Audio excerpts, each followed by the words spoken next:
मदरसा ज़ैद बिन हारिस रज़ियल्लाहु तआला अन्हु के, जैसे कि आपको मालूम है, आज 5वां सालाना इम्तिहान था। माशाल्लाह बच्चों ने बहुत मेहनत की है। रोजे में, गर्मी में दिन रात उन्होंने मेहनत की। इतवार की छुट्टी भी थी लेकिन नहीं इन्होंने की और मेहनत की है। बस अब इंतजार की घड़ियां खत्म हुई, रिजल्ट इंशाल्लाह बताया जा रहा है। हर बच्चे का नतीजा जो है ना हमारे हाथ में, रिजल्ट हमारे हाथ में। जिस जिस बच्चे का नाम बोला जाएगा, यानी कि जिस बच्चे का हम बुलाएंगे अंदर, उस बच्चे ने आना है। और अब इंशाल्लाह इंतजार की घड़ियां खत्म हुई। पहला नाम है, पहला जो रोल नंबर था हुरैन मुस्तकीम, इसके भाई 100 में से 85 नंबर है। ये बाहर हो बेटा, बाहर हो। 100 में से 85 नंबर है। इनाम जो होगा वो 90 नंबर वालों का और 90 से ऊपर वाले नामों वालों का, यानी जिनके 90 से अबव नंबर है और जिनके 100 नंबर है उनके लिए इनाम होगा। अच्छा, अब्दुल्ला इफ्तिखार 100 में से 70 नंबर है। हिजाब फैसल के 100 में से 80 नंबर है। फातिमा इकबाल, इसके 100 में से 85 नंबर है। माशाल्लाह ये पास है।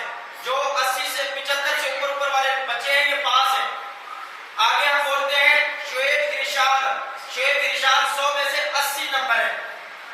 सुफियान अब्दुल रहमान, इसके 70 नंबर है 100 में से। महक असलम इस गांव की है, इसके 100 में से 90 नंबर आए माशाल्लाह। ये अंदर आ गए। 100 में से 90 नंबर है महक असलम। और जो है ना हम बुलाने लगे हैं शेब के वालिद साहब जो है यहाँ के, इन्होंने एग्जाम दिया के बहुत मेहनत की है, बड़ी कुर्बानियां दी है। मैं इनको बुलाने लगा हूँ। जो है ना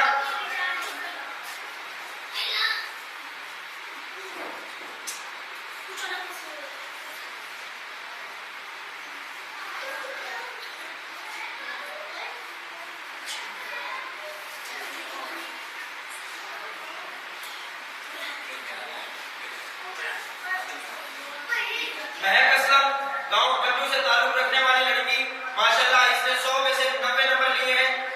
और इसकी हौसला अफजाई के लिए मैं बुलाना चाहता हूँ चौधरी सज्जाद जज को।